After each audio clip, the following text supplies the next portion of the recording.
Media మిత్రులకు చెప్పాను, ఈ ఆస్థానంతో గజల్ శ్రీనివాస్ ఉన్నటువంటి అనుబంధం గురించి.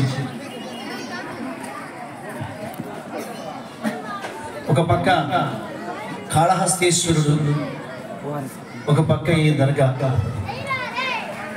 ఈ రెండు భారతదేశంలో ఉన్నటువంటి హిందూ ముస్లింల ఐక్యతకి, ప్రేమానుబంధానికి, స్నేహానికి ఒక తార్కాణంగా ఉండేటువంటి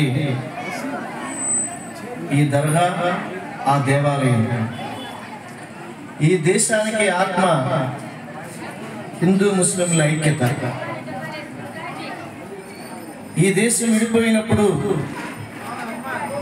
పాకిస్తాన్ అక్కడ ఏర్పడితే ముస్లిమ్స్ ఎవరైతే కావాలనుకుంటారో అటు వెళ్ళిపోండి అంటే, కానీ కొంతమంది ముస్లిం సోదరులు ఈ భారతదేశం మా బిడ్డ, ఈ ఇక్కడ ఉన్నటువంటి ఈ ప్రాంతాన్ని మేము వదిలి వెళ్ళిపోము అని చెప్పి ఆ రోజున ఉండిపోయినటువంటి ముస్లిం సోదరుల పూర్వజులందరికీ కూడా మనం గట్టిగా నమస్కారం పెట్టి చప్పట్లు కొట్టాలి. అది వారి దేశభక్తి. ఇవాళ దర్గా అంటే ఇక్కడ చాలా మంది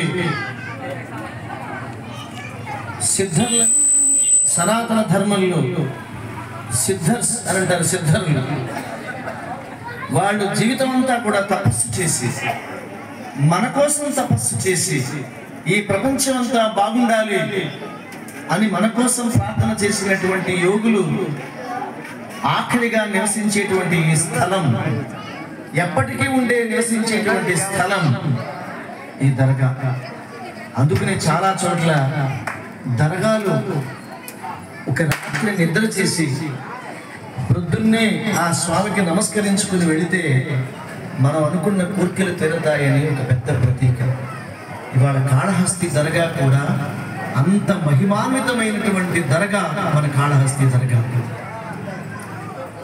నేను ఎంతోమంది నా మిత్రుల్ని ఇక్కడికి తీసుకొచ్చాను. ఇటీవలే ఆంధ్రప్రదేశ్ హైకోర్టు న్యాయమూర్తులు జస్టిస్ డి కృష్ణమోహన్ గారు ఇక్కడికి వచ్చారు, ఫ్యామిలీతో వచ్చారు.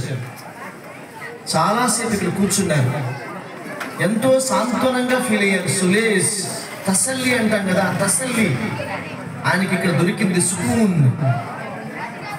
ఇది సెల్ ఫోన్ ఛార్జ్ ఉంటుంది కదా,